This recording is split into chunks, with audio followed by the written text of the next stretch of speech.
அரசியல் ஆய்வுக்களம். உண்மையோடு தமிழர்களின் உரிமை காக்க உரசிவிடும் தீக்குச்சி என தன்னை நிலைநிறுத்தி தமிழரின் அரசியல் பேசும் களமாக உங்களை தேடி வருகிறது அரசியல் ஆய்வுக்களம். அரசியல் ஆய்வுக்களம். அன்பானவர்களுக்கு வணக்கம். நீங்கள் பார்த்துக் கொண்டிருப்பது STS தமிழ் தொலைக்காட்சி. STS தமிழ் தொலைக்காட்சியில் வாரம் இடம்பெற்றுக் கொண்டிருக்கின்ற அரசியல் ஆய்வுக்களத்தோடு இணைந்திருக்கணும். இன்று அரசியல் ஆய்வுக்களத்தில் சிறப்பாக எங்களோடு இணைந்து கொள்ள இருக்கின்றார் உளவியல் நிபுணரும் அரசியல் ஆய்வாளருமான ஐயா ஸ்ரீகாந்த் ராமநாதன் அவர்கள் டென்மார்க்கிலிருந்து. வணக்கம் ஐயா. வணக்கம். உங்களுக்கு நேயர்களுக்கு வணக்கம். இன்றைய இந்த காலப்பகுதியிலே தமிழர்களுக்கு விளைவித்த அந்த துரோகங்களுக்கு இன்று கண்மூடாக பார்க்கக்கூடிய அளவுக்கு மிக கொடூரமான விடயங்கள் சிங்கள பகுதிகளில் நடைபெற்றுக் கொண்டிருக்கின்றது என்பதை நாங்கள் பார்க்கக்கூடியதாக இருக்கின்றது. அந்த வேளையிலே நாங்கள் பார்க்கக்கூடிய இன்னொரு விடயமாக இருக்கின்றது என்னென்று சொன்னால், இந்த ஈஸ்டர் தாக்குதல் என்பது மிக அண்மைத்து வரப்பட்ட ஒரு விடயம். ஆனால் இந்த செம்மணி புதகுழி என்பது மிக மிக நெடுங்காலமாக அமைக்கப்பட்டது அல்லது புதைகுழியாக மாற்றப்பட்ட அந்த காலங்கள் நீடித்த காலங்கள். ஆனாலும் இதில் 3 கட்ட அல்லது 2 கட்ட அல்லது 3 கட்டம் என்று சொல்லி அதை புதைகுழியை தேடும் விடயத்தில் உண்மையிலேயே அது ஒரு நல்ல விடயமாக பார்க்கக்கூடியதாக இன்று இருக்கிற அரசாங்கத்தில்.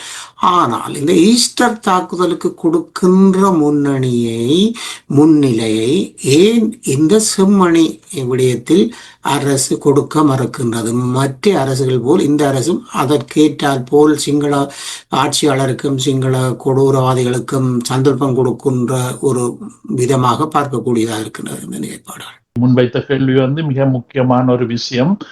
பெரிய வித்தியாசம் இருக்கிறத எல்லாருக்குமே கண்கூடாக பார்க்கக்கூடியதாக இருக்கிறது. எங்களோட செம்மணி அல்லது எங்களோட மன்னர் புதகுழி இப்படி என்று சொல்லப்படுகின்ற எங்களோட தமிழ் பக்கத்தில் நடந்த புதகுழிகள் அல்லது உதாரண முள்ளிவாய்க்கால் நடந்த அழிவுகள், இதுகள் ஒன்றையும் பற்றியே அரசாங்கம் இப்ப அனுரா கூட அதை பெரிய முக்கியத்துவம் கொடுத்து கதைச்சு அதை பற்றி ஏதாவது செய்ய வேண்டும் என்று சொல்றது பெரிய குறைவாக இருக்கு. ஆனா இப்ப செம்மணி என்று சொல்றது ஐக்கிய நாடுகள் சபையில உள்ள இந்த மனித உரிமை சங்கத்துல அது பதியப்பட்டபடியால அதுக்கு கொஞ்சம் முக்கியத்துவம் கொடுக்கிற மாதிரி படுகிறது இல்லையா? அதாவது அவர்கள் தாங்கள் சுயமாக அவர்கள் அதை முக்கியத்துவம் கொடுத்து அதை பெரிதாக செய்த என்று சொல்லி நாங்க பார்க்கிறது பெரிய கஷ்டமாக இருக்கின்றது. இப்ப உதாரணமாக இப்ப நான் இப்ப இலங்கை வரலாற்று இதை தொடர்ந்து பார்த்து கொண்டு வர்றபடியால இப்ப நாங்க இந்த சிங்கள பக்கத்து அரசியல் செயல்பாட்டை முக்கியமாக தெளிவாக பார்க்க வேண்டும் என்று எனக்கு ஒரு விருப்பம். உதாரணமாக முதல்ல 2 தளம் இருந்தது. ஒன்று ஐக்கிய தேசிய கட்சி என்று சொல்லப்படுகின்ற அந்த யானை கட்சி, அந்த யானை கட்சி என்று சொல்லப்படுற ஒரு கட்சியா, அதுக்கு நேர் எதிராக ஸ்ரீலங்கா சுதந்திர கட்சி என முதல்ல இருந்து அது பரிணாம வளர்ச்சி அடைஞ்சு அது ராஜபக்ச அவைந்த பொதுஜன ஐக்கிய பிரபணம் இதுகள் என்று சொல்லி அது மாற்றம் கண்டு கொண்டு வருது. என்றாலும் 2 தளம் அங்க இருந்தது ஏற்கனவே. தொடர்ந்து வரலாறு ரீதியாக 2 தளம் என்றது அது அசைக்க முடியாத தளங்களாக இருந்தது. ஆனா இந்த ஏவிபி அல்லது எம்பிபி என்று சொல்லப்படுற இதுதான் இப்ப 3வது தளமாக இறங்கி இருக்கு இல்லையா? இந்த 3வது தளமாக இறங்கி இருந்தாலும் இவர்கள் உதாரணமாக இவர்களுக்கும் அந்த மற்ற 2 கட்சிக்கும் இடையில உள்ள ஒரு பாரம்பரியமான வித்தியாசம் என்னென்று சொன்னா, அந்த முதல் 2 கட்சிகளும் அது பெரிய பணக்காரர்களும் நில சுவாந்தர்களும் பெரிய முதலாளிகளும் தான் அந்த 2 கட்சிகளையும் இருந்தவங்க. அந்த 2 கட்சியும் அந்த முதலாளித்துவ தன்மையா உள்ள ஒரு கட்சியாகத்தான் அது இருந்தது. ஒன்று. 2வது அந்த 2 கட்சிக்கு எதிராகவும் இந்த ஏவிபி என்ற இந்த இவர்கள் ஆயுதம் எடுத்து போராடினவர்கள் இல்லையோ? அப்ப அந்த ரெண்டுக்கும் எதிராக ஆயுத கிளர்ச்சி என்று சொல்லி எடுத்து அவர்கள் வந்து ரெண்டிலையும் பெரிய பாதிப்புகளோட உள்ள ஒரு கட்சி அவர்களோட வரலாறை பொறுத்தவரையில் இல்லையா. அப்ப இந்த இடத்துல வந்து இவ்வளவு பெரிய வரலாறுகள் அவர்களுக்கு இருந்தாலும் தற்போதைய இதில நாங்க பெரிய உடனடியான முடிவுக்கு வரவிட்டாலும் ஒரு விஷயத்தை அவதானிக்க கூடியதாக இருக்கின்றது. இவர்களும் அந்த மகா வம்சத்தை பின்பற்ற ஆக்கள்ல ஒரு ஆக்களாகத்தான் இவர்களும் இருக்கிறார்கள் போல இருக்கு என்றதை பார்க்கக்கூடியதாக இருக்கு. அந்த மகாவம்ச சிந்தனை தான் சிங்கள பக்கத்துல எங்கட இலங்கை அரசியலை நாசமாக்கி கொண்டிருக்கிறது. எவ்வளவு வருஷ கணக்காக நாசமாக்கி கொண்டிருக்கிறது இந்த மகாவம்சம் என்று சொல்லப்பட்ட சிந்தனை, மகாவம்ச கருத்தியலும் இல்லையா. அப்ப அந்த கருத்தியல்ல வந்து இவர்கள் எவ்வளவு தூரம் விட்டு விலகி நிற்கிறாங்கன்றதை இன்றைக்கு என்ன பொறுத்தவரை அதை தெளிவா இன்னும் பார்க்க முடியாம இருக்கு. நாங்கள் இந்த பக்கமாக பார்ப்போமாக இருந்தால் மகாவம்சம் என்று சொல்லப்படுகின்ற இவர்களால் தான் இலங்கையில் மிக பாரிய அளவுக்கான குரோதங்களும் இதுகளும் வளர்க்கப்படுகின்றது என்பதும் பார்க்கக்கூடியதாக இருக்கின்றது. உண்மையிலேயே புத்தரின் போதனை என்பது சமத்துவம், சமநீதியாக வாழ்க்கை முறைகள் என்றதுதான். ஆனால் அந்த அம்சத்தை இவர்கள் செயற்படுத்துவதாக இல்லை என்பது கூட நாங்கள் பார்க்கக்கூடியதாக இருக்கின்றதല്ലോ. இப்ப தற்காலத்துல வந்து இலங்கையில மாத்திரமன்று இல்ல, உலகத்துல பல பகுதிகளில் உள்ள பிரச்சனை என்னன்னு சொன்னா, தர்மத்தை போதிக்க, சமாதானத்தை போதிக்க, மக்களை அமைதியாக வச்சிருக்கிறதற்காக உருவாக்கப்பட்ட சமய சிந்தனைகள், சமய பெரியார்கள் உருவாக்கின சிந்தனைகள் தற்போதைய காலத்துல வந்து ஆட்சி கட்டில பிடிக்கிறதுக்காக பாவிக்கப்படுது. அந்த கட்சி மக்களின் ஆதரவோட அந்த ஆட்சியை கைப்பற்றுறதுக்காக இன்றைக்கு பாவிக்கப்படுது. அப்ப அதனால அந்த பழைய உண்மையில அந்த புத்தர் என்று சொன்னவர் இன்றைக்கு வந்தா ரத்த கண்ணீர் விட்டு சாவ அந்த அளவுக்கு வேதனையான விஷயத்தை இவங்க செய்யறாங்க. அந்த ஆளுன்ற பேர்லையும் அந்த ஆளுன்ற உருவத்துல எல்லாத்தையும் வச்சு இவங்க செய்யறது முழுக்க பட்டு அநியாயமான விஷயம். உயிர் கொலையே செய்யற முழுக்க அந்த புத்தட்ட பேரால தான் செய்யறாங்க இல்லையோ.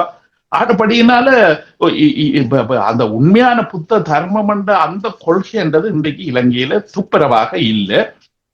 அதை வந்து தங்களோட ஆட்சி கட்டில் ஏறுறதுக்காக அது ஒரு ஆயுதமாக, ஒரு கருவியாக, அத மக்களை வந்து தங்களுக்கு பின்னால செம்மறியாடுகள் மாதிரி கொண்டு வர்றதுக்காக இதை பாவிக்கிறாங்க இல்லையா. அப்ப அந்த மாதிரியான விஷயத்துக்கு அந்த புத்த பெரிய பீடங்கள், பெரியாஸ்கிரிய மல்வத்தை இப்படி என்று சொல்லப்படுற அந்த பெரிய பீடங்கள் கூட அவ வந்து இப்ப நாங்க நடுநிலைமையா நின்று பார்க்க அவ வந்து ஒரு மாஃபியா கும்பல் தலைவர் மாதிரி தான் இருக்காங்க இல்லையோ. என்று விட்டுக் கொண்டிருந்த இந்த விடயங்களை பார்க்கின்ற பொழுது, போதை வஸ்து துவக்கம் அனைத்து விடயங்களையும் பார்க்கின்ற பொழுது அதுதான் நடந்திருக்கின்றது. உண்மையிலேயே இவர்கள் ஒரு மனநீதி உள்ள அரசை நடத்தவில்லை என்பதும் பார்க்கக்கூடியதாக இருக்கின்றது.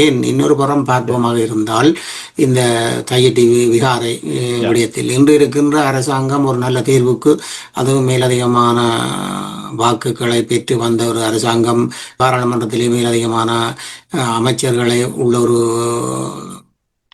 அரசாங்கம் என்ற ரீதியில் பார்க்கக்கூடியதாக இருக்கின்றது. இந்த புத்த விகாரை விடயம் தையிட்டியை பொறுத்தளவை மிக சுலபமாக தீர்த்து வைக்கக்கூடிய ஒரு விடயமாக பார்க்கக்கூடியதாக இருக்கின்றது. என்னென்று சொன்னால், ஒரு சமத்துவம் உள்ள ஒரு மனநீதி உள்ள ஒரு அரசாக இருந்தால் இன்று இருக்கின்ற அரசும் அந்த புத்த விகாரைக்கான அந்த இடத்தை மட்டும் நீங்கள் எடுத்துக்கொண்டு மிகுதியை மக்களின் பாவனைக்கு கொடுங்கள் என்று சொல்லக்கூடிய அந்த ஒரு தைரியம் இல்லாத அரசாக நாங்கள் பார்க்கக்கூடியதாக இருக்கின்றது. இன்னொரு பக்கம் நாங்கள் பார்ப்போமாக இருந்தால் பலரது கருத்து என்னென்று சொன்னால், அரச தரப்பால் உண்மையிலேயே புத்த போதிகளை அனுசரித்து செல்ல வேண்டிய ஒரு விடயமாக இருக்கின்றது என்ற ஒரு பார்வையும் இருக்கின்றது. ஆனால் அதை நாங்கள் பார்ப்போமாக இருந்தாலும் கூட இந்த சமத்துவம் என்ற பாதையிலே உண்மையில் புத்த விகாரை இருக்கின்ற இடத்தை எடுத்துக்கொண்டும் மற்ற இடங்களை மக்களுக்காக விட வேண்டிய நிலைப்பாடு இந்த அரசாங்கத்துக்கு, அதை அந்த புத்த போதிகளுக்கோ அல்லது புத்த சாதன அமைப்புக்கோ கூறி அதை சமத்துவமாக எடுத்துக்கொள்ள வேண்டிய ஒரு நிலைப்பாடு இருக்கின்றது. ஆனால் இந்த நிலையிலும் இந்த தமிழர்களுக்கான பிரச்சனைகள் எத்தனையோ இருக்கின்றது. ஆனால் இந்த தையிட்டு பிரச்சனையும் தீரவில்லை. இதை எவ்வண்ணம் பார்க்கக்கூடியதாக இருக்கின்றது உங்களுடைய அனுபவ காலங்களில்? தற்போது வந்து கொழும்பில நடந்து கொண்டிருக்கின்ற அந்த இலங்கையை வந்து சுத்தப்படுத்துதல், இப்ப அதைத்தானே ஜேவிபி என்று சொல்லப்பட்ட இந்த அரசு திரும்ப திரும்ப அதைத்தான் சொல்லிக் கொண்டிருக்கிறார்கள் என்று சொன்னா அதாவது பழைய 2 அரசாங்கங்களும் மாறி மாறி மாறி மக்களின் வரி பணம் எல்லாத்தையும் சுரண்டி தங்கடுல பொக்கெட்டுக்குள்ள போட்டு அதே நேரத்துல இந்த போதைப் பொருள் செயல்பாடுகள் பல விஷயங்களை நடத்தி இன்னுமே பெரிய சக்கரவர்த்திகளாக இருக்கிறார்கள். அந்த 2 பகுதியும் பெரிய சக்கரவர்த்தி கூட்டமாக அவர்கள் இருக்கிறார்கள். அது ஒரு ஜனநாயக முறையில நாடு வளர முடியாம தடையாக இருக்கின்றது. அந்த தடைகள் இதுகள் எல்லாத்துக்கும் இந்த குப்பவாளிகளான இந்த அரசியல்வாதிகள், இந்த 2 அமைப்பை சேர்ந்தவர்கள், அவர்கள் ஒரு ஆளுக்கு ஒரு ஆள் உதவியாக இருக்கிறார்கள். அவர்கள் 2 கட்சிகள் பாராளுமன்றத்திலேயோ 2 சின்னங்களை வச்சுக்கொண்டு கதைச்சாலும் உள்ளுக்கு அவர்கள் உண்டு. அதாவது மோதகமும் கொழுக்கட்டையும் மாதிரி அந்த உருவங்கள் 2 வித்தியாசமா இருக்கே ஒழிய, ஆனா உள்ளுக்கு அவர்கள் எல்லாருமே சிங்கள புத்த அந்த வெறியோட இருக்கிற அந்த ஒரு குழுவாகத்தான் இருக்கின்றது. ஆனா இப்ப இவர்கள் இப்ப வந்தது இப்போ 2 வருஷம், இப்ப ஒரு குறுகிய காலம் தான் இவர்கள் வந்திருக்கின்றார்கள். ஆனா இந்த 2 வருஷத்தை வச்சுக்கொண்டு நாங்கள் ஒரு அரசியலை மதிப்பிடுறதுன்றது பெரிய கஷ்டம். உண்மை, அதை நீங்கள் கூறுவது சரி. ஆனாலும் ஒரு பக்கத்தால் பார்க்கின்ற பொழுது இந்த போதை வஸ்துக்கள் போன்ற விடயங்களையும் ஊழல்களையும் கொண்டு வருவதன் மூலம் நாங்கள் முழுமையாக இருக்கின்ற அரசாங்கத்தில் குற்றங்கள் சாட்ட முடியாது. அந்த வகையிலே நாங்கள் இன்னொரு பக்கமாக பார்ப்போமாக இருந்தால் இந்த போதை வஸ்து ஒழிப்பு விடயத்தில் இன்னும் பல விடயங்களில் பார்க்கக்கூடியதாக இருக்கின்றது. ஆனாலும் இது மேலதிகமாக தமிழர்களுக்கான இதுவரையில் இருந்த விடயங்களை அல்லது சமத்துவம் என்ற அந்த சொற்பதத்தை சரியான முறையில் கொண்டு செல்ல முடியாது ஒரு நிலைப்பாட்டை அரசு ஏன் கண்மூடித்தனமாக இருக்கின்றது என்பதைத்தான் நாங்கள் பார்க்கக்கூடியதாக இருக்கின்றது. இந்த பக்கங்கள் பலது இருந்தாலும் அந்த பக்கங்களில் நாங்கள் இதை வண்ணம் பார்க்கக்கூடியதாக இருக்கின்றது. என்று காணாமலாக்கப்பட்டவர்களின் விவகார பிரச்சனையாக இருக்கலாம். தமிழர்களின் இந்த பக்கங்களை நாங்கள் பார்க்கின்ற பொழுது எங்களுடைய அரசியல்வாதிகளின் கைகளிலும் சில விடயங்கள் இருக்கின்றது என்பது பார்க்கக்கூடியதாக இருக்கின்றது. இவர்கள் முழுமையாக பேச்சோடு இணைவோம் அல்லது பேச்சுவார்த்தைக்கு செல்வோம் என்று தங்களுக்குள் தாங்கள் ஒரு கட்டமைப்பை உருவாக்கி தங்களை ஒரு நிலைப்பாட்டுக்கு கொண்டு வர முடியாதவர்களாக இன்று 2009க்கு பிறகும் இருக்கின்றது என்பது மிக ஒரு மனவருத்தமான விடயமாக இருக்கின்றது. தமிழ் மக்கள் பக்கத்தில் ஒன்றில் அவர்கள் சரியான முறையில் செயற்பட வேண்டும் அல்லது செயற்பட விரும்புகின்ற இளம் தலைமுறையினரை அந்த அரசியலுக்குள் ஈடுபடுத்தி அவர்களை செயற்படுத்த விட வேண்டும் என்ற பக்கங்களையும் பார்க்கக்கூடியதாக இருக்கின்றது. இன்று நாங்கள் பார்க்க போனால் முக்கிய பிரதான கட்சியாக இருக்கின்ற தமிழரசு கட்சி துவக்கம் பல கட்சிகளை நாங்கள் பார்க்கக்கூடியதாக இருக்கின்றது. இணைவோம், இணைய போகின்றோம் என்று நெருங்கி வருகின்ற காலத்தில் இந்த ஏதோ ஒரு காரணத்தினால் பிரிவினைகளோடு இருக்கின்றார்கள். எங்களுக்கான அரசியல்வாதிகளும் கதவைகளுக்காக அடிபடுபவர்களாக இருப்பவர்களாக பார்க்கக்கூடியதாக இருக்கின்றது. இதை நீங்கள் இவ்வளவு கால உங்களுடைய வாழ்க்கை காலங்களிலும் அனுபவ காலங்களிலும் அரசியல் அனுபவ காலங்களிலும் நீங்கள் இதை ஒவ்வொன்றும் பார்க்கின்றீர்கள். இந்த இணைவு பிரிவுகள். நீங்க கேட்ட கேள்விக்கு நேர்மையாக பதில் சொல்றேன் என்று சொன்னா எங்களோட தமிழ் பக்கம் 2 தளம் இருக்குன்னு எங்களுக்கு எல்லாருக்கும் தெரியும். சிங்கள பக்கம் வந்தது, தமிழ் பக்கம் வந்தது. இந்த தமிழ் பக்கத்தை நான் பேசுறதுக்கு பெருசாக விரும்புறதில்லை. ஏன்னு சொன்னா அது அசிங்கம், சரியான கேவலம். அது அங்க உள்ள ஒரு தரையும் ஒரு அரசியல்வாதி என்றோ ஒரு தமிழ் இனத்துக்காக போராடுறவர்கள் கதைக்கிறவர்கள் அதுக்காக தங்களோட வாழ்க்கையை அர்ப்பணிச்சவர் என்றோ சொல்றதுக்கு எனக்கு ஒரு தரையும் தெரியாது. எல்லாருமே இப்ப இங்க சிங்கள பக்கத்துல புத்தற்ற கருத்துக்கள் கட்டில பிடிக்கிறதுக்கு எப்படி பாவிக்கப்படுதோ அதே மாதிரிதான் தனி இளம் இதை முழுக்க தங்களோட கதிரையை பிடிக்கிறதுக்காக பாவிக்கப்படுது. சரியான கேவலமான அசிங்கமான ஒரு விஷயமாக இருக்கு. நான் ஒரு தமிழனா பிறந்ததுக்கு நானே அசிங்கப்படுறேன். எனக்கே வெக்கமா இருக்கு நான் ஒரு தமிழன் என்று சொல்றது. எந்த அளவுக்கு நேர்மையான ஒரு போராட்டம், எந்த அளவு உயிரிழப்புகள், எந்த அளவு ரத்தம் சிந்தி இந்த அளவுக்கு வந்த விஷயம் இன்றைக்கு இவ்வளவு படுகேவலமாக அந்த உதாரணமாக அந்த சண்டையில் அந்த இயக்கங்கள் தொடங்கின 75க்கு முந்தின காலத்துக்கு போய்கொண்டிருக்குன்னா அந்த பழைய காலத்துக்கு போய் அதுல பார்க்க இந்த போர்ல இவ்வளவு பிள்ளைகள் எவ்வளவு தங்களை வாழ்க்கையை துறந்து எல்லா படிப்பை எல்லாத்தையும் துறந்து அர்ப்பணிச்சார். அதுக்கு என்ன அர்த்தம் இருக்கு? அதை பத்தி கதைக்கிறாங்க மேடையில வெளிநாட்டுல இருந்து காசு எடுக்கிறதுக்காக. நீங்கள் கூறிக்கொண்டிருப்ப இருக்கின்ற விடயம் உண்மையான விடயம் என்னென்று சொன்னால், இப்பொழுது இந்த செம்மணி விஷயத்தை கூட எடுத்துக்கொள்ளலாம். 2009க்கு பிறகு இந்த அரசியல்வாதிகள் கொடுக்கின்ற குரலில் நேர்மை இல்லை என்பது இதுவரையில் புரிந்துவிட்டது, அது மக்களுக்கும் புரிந்துவிட்டது. அதனால் தான் அனுராவின் கட்சிக்கு வாக்குகள் கிடைக்கக்கூடியதாக கூட இருந்த ஒரு சந்தர்ப்பங்கள் இருக்கின்றது. மீண்டும் மீண்டும் அவர்களுடைய பரப்புரை முன்னோங்கி போவதால் அடுத்த வருகின்ற இனி வருகின்ற காலத்திலும் அவர்களுக்கு மேலும் ஆசனங்கள் கிடைக்கக்கூடிய ஒரு சந்தர்ப்பம் இருக்கக்கூடியதாகவும் பார்க்கக்கூடியதாக இருக்கின்றது. அரசியல் கணிப்பின்படி பார்க்கக்கூடியதாக இருக்கின்றது. அந்த வகையிலே இவர்களின் செயற்பாடுகளும் இவர்களும் இணைவுகளும் இல்லாத பட்சத்தில் இன்னும் எங்களுடைய மக்களின் வாழ்வியல் தன்மை குன்றி போகக்கூடியதாக இருக்கின்றது என்பதை பார்க்கக்கூடியதாக. இந்த பக்கங்கள் எப்படி நீங்கள் கணிப்பிடுகின்றீர்கள்? இல்ல, இப்ப உதாரணமாக இப்ப தென்னாசிய பரப்பில பல அதிசயத்தக்க விஷயங்கள் நடந்து கொண்டிருக்கு.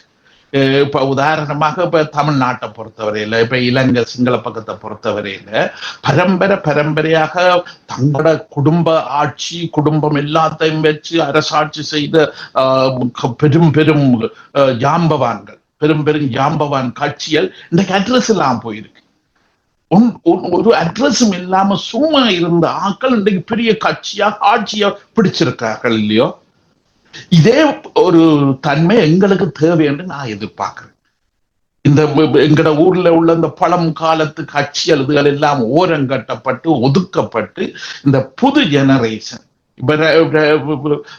அது ஊர்லயும் இருக்கலாம், இங்க வெளிநாட்டிலையும் இருக்கலாம், இங்க பல்கலைக்கழகங்கள்ல படிச்சு 4 மொழி 5 மொழி என்று தெரிஞ்சு உலக அரசியல் என்றா என்ன என்று தெரிஞ்சு அரசியலுக்கு எப்படி வியூகம் வகுக்கணும், எப்படி நாங்கள் உலகத்தோட சேர்ந்து போகணும், அதாவது பூகோள அரசியல். இன்றைக்கு எந்த நாட்டு பிரச்சனையும் உள்ளூர்ல இல்லை. உள்ளூர் தலைவர்களால உள்ளூர்ல இருக்கிறவர்களாக எதுவும் செய்ய முடியாது. எல்லாரும் உலகத்தின் ஏதோ ஒரு நாட்டு கைப்பொம்மையா தான் இன்றைக்கு இருக்குன்னு, அல்ல அப்படித்தான் இருக்க வேண்டிய தேவை இருக்கு. அது இன்றைக்கு ஜதார்த்தமா இருக்கு இல்லையோ?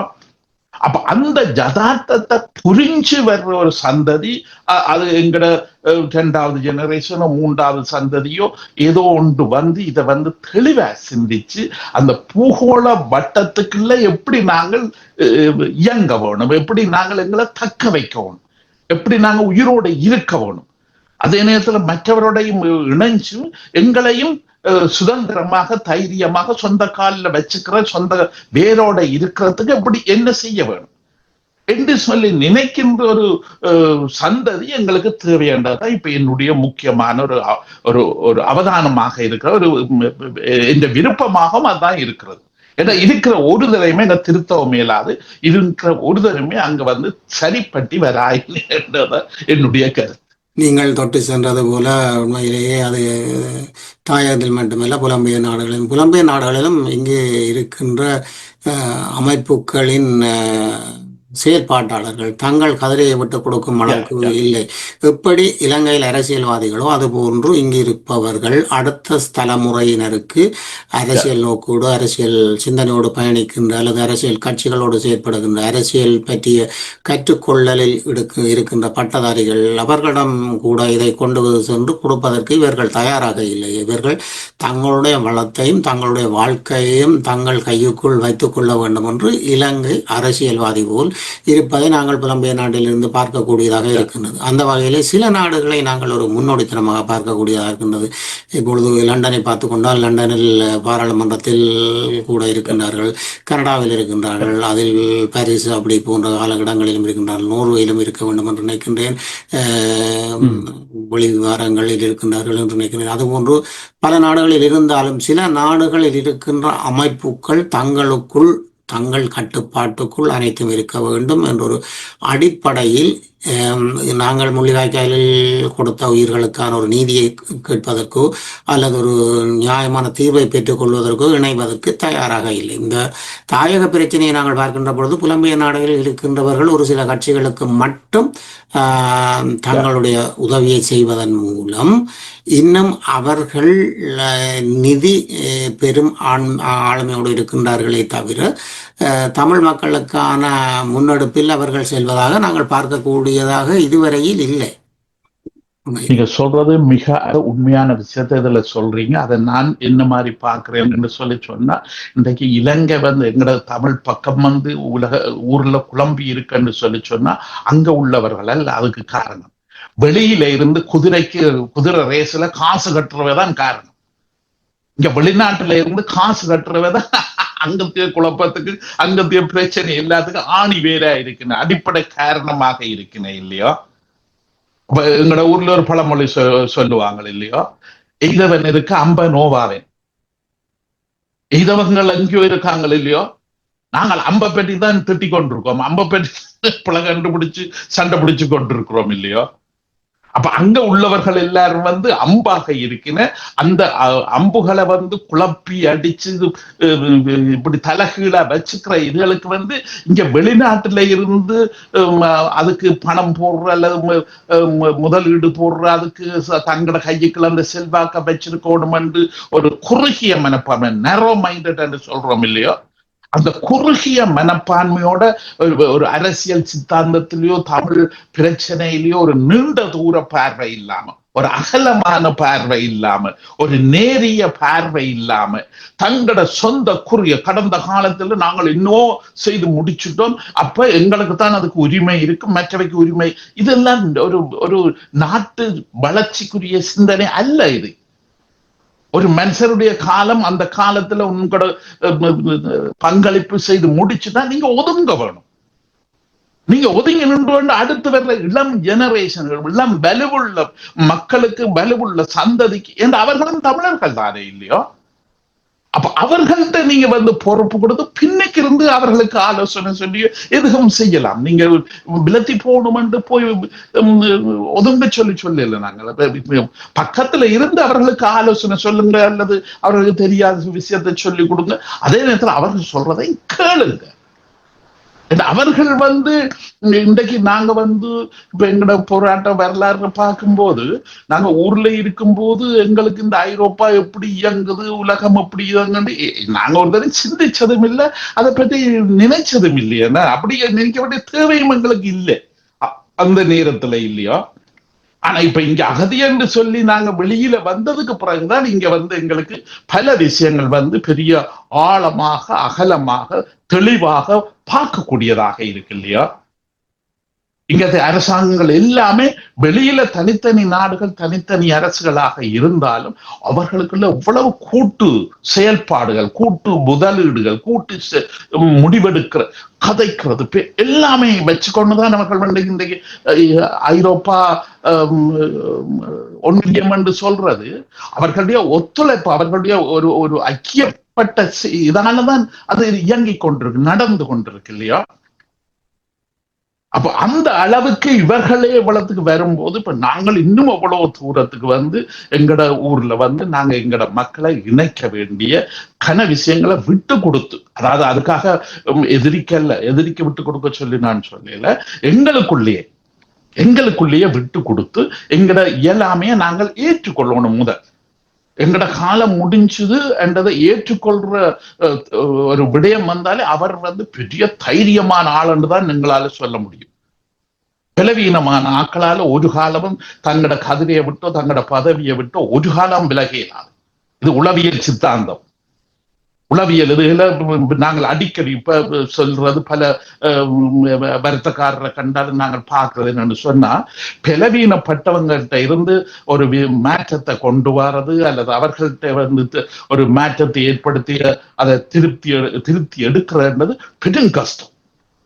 ஆனா தைரியமான ஒரு மனுஷன் என்று சொல்றவன் வந்து எந்த விஷயத்திலையும் தன்னுடைய பிழையையோ சரியையோ சரியாக மதிப்பிட்டு அதுக்கு தக்க மாதிரி தன்னை மாத்தி தானே விலகி போகணும் இல்லையா. நீங்கள் கூறுவது போன்றுதான் உண்மையிலே பார்க்கக்கூடியதாக இருக்குது. புலம்பெயர் நாடுகளில் நாங்கள் மிக ஆளுமையாக பார்க்கக்கூடியதாக இருக்கின்ற விடயம் இந்த நீங்கள் கூறப்பட்ட அதே விடயம்தான். என்னென்னு சொன்னால், விட்டு கொடுப்பதற்கு அவர்கள் தயாராக இல்லை.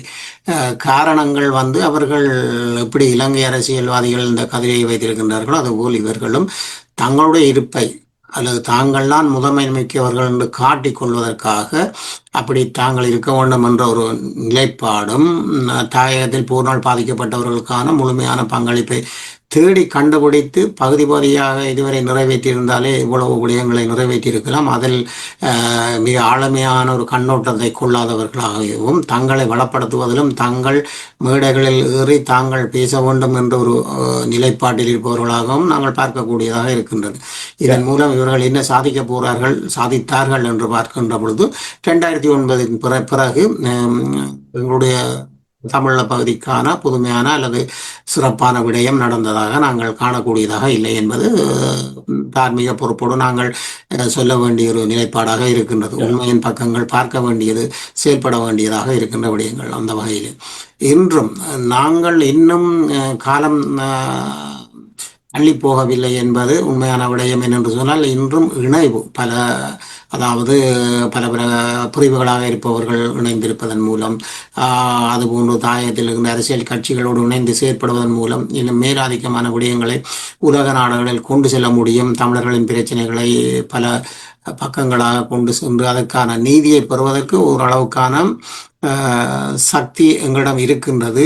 அதற்கான காரணியங்களும் இருக்கின்றது. அந்த விடயங்களை நாங்கள் பார்க்கக்கூடியதாக இருக்கின்றது. அந்த வகையில் இந்த நிலைப்பாடுகள் இப்படி இருக்கின்ற இந்த சூழ்நிலையில் இன்னும் நாங்கள் எதிர்பார்க்கக்கூடியதாக இருக்கின்றது.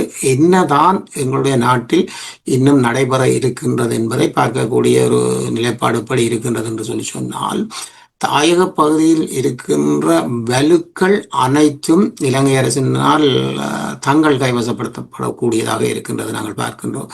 உண்மையிலே என்னென்று சொன்னால், விரிவாக்கம் என்று சொல்வதன் மூலம் தங்களுக்கான ஆளுமையான தங்களுக்கான தேவையான அரசியல் தேவைக்கான அல்லது இலங்கை அரசு தன்னுடைய பொருளாதாரத்தை கட்டியெழுப்புகின்ற பக்கமாகத்தான் பார்க்கக்கூடியதாக இருக்கின்றது. மனச்சாட்சியோடு உண்மையிலேயே தமிழர்களுக்கான பல விடயங்களை செய்வதாக இருந்தால் எத்தனையோ விடயங்களை செய்து முடித்திருக்க முடியும்.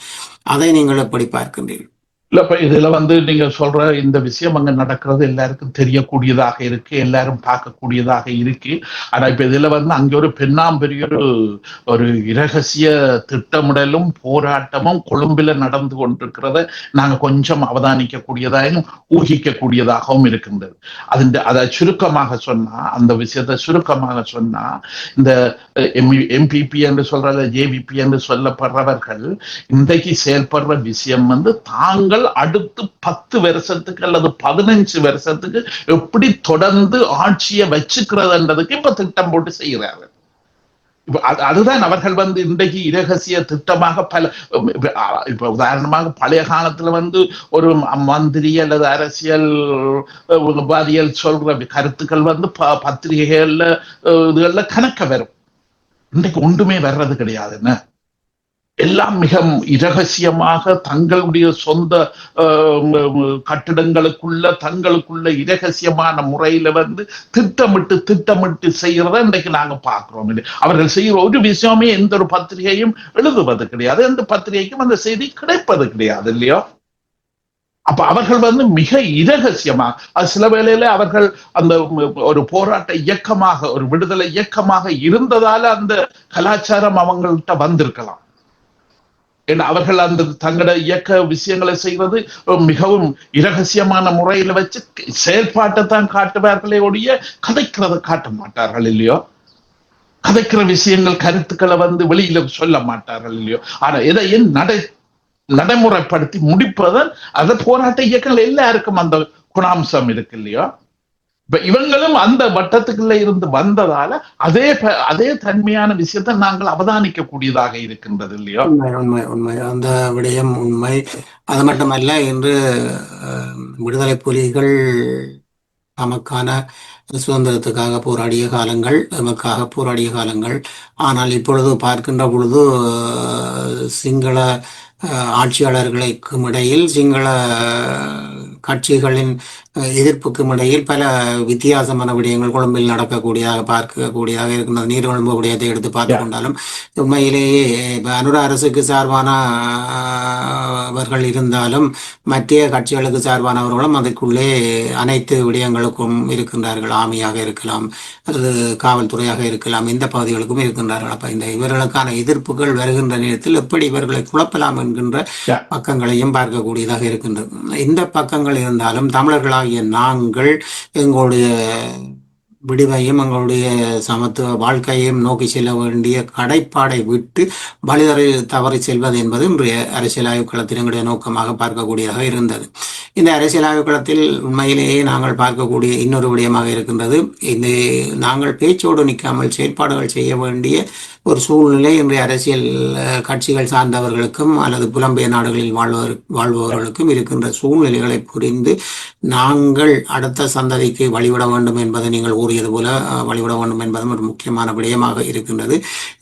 கட்சிகள் என்று பாராமல் மக்களுக்கு நாங்கள் என்ன செய்ய போகின்றோம், இவ்வளவு தூரம் நாங்கள் லட்சக்கணக்கானோரை இழந்தும் லட்சக்கணக்கான மாவீரர்களை எவ்வளவு இழந்தும் இந்த போராட்டத்தின் தலைவரை நிலைப்பாட்டை அறிந்தும் இதுக்கு பிறகும் நாங்கள் இப்படியான விடயங்களில் இருப்போமாக இருந்தால் எங்களுக்கான முடிவு எங்களுடைய வாழ்க்கை காலங்களில் அல்ல, அடுத்த இளையோரின் வாழ்க்கை காலங்கள் அல்லது 2வது 3வது சந்ததிக்கான வாழ்க்கை காலங்களும் கிடைக்கப் போவதில்லை என்பது பார்க்கக்கூடியதாக இருக்கின்றது. அதற்கான முன்னோடித்தனமான செயல்பாடுகளை செய்ய வேண்டும் என்று சொல்லி இன்றைய அரசியல் ஆய்வுகளத்தில் நீங்கள் கலந்து கொண்டமைக்கு நன்றி ஐயா. நீங்கள் கலந்து சிறப்பித்த நன்றி. இன்றைய அரசியல் ஆய்வுகளத்தை பார்த்திருந்தோம். அரசியல் ஆய்வுகளத்தில் எங்களோடு இன்று இணைந்திருந்தவர் டென்மார்க்கில் இருந்து ஐயா ஸ்ரீ ராமநாதன் அவர்கள். இவர் உலகியல் நிபுணரும் அரசியல் ஆய்வாளருமாக இருக்கின்றார். இன்று கலந்து சிறப்பித்தமையிட்டு நாங்களும் நன்றிகளை கூறிக்கொண்டு மீண்டும் ஒரு அரசியல் ஆய்வுகளத்தில் கலந்து கொள்வோம் என்று கூறிக்கொண்டு விடைபெறுகின்றோம். நன்றி, வணக்கம்.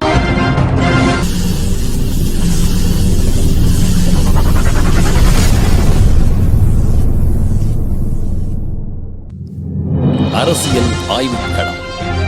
உண்மையோடு தமிழர்களின் உரிமை காக்க உரசிவிடும் தீக்குச்சி என தன்னை நிலைநிறுத்தி தமிழரின் அரசியல் பேசும் களமாக உங்களை தேடி வருகிறது அரசியல் ஆய்வுக்களம்.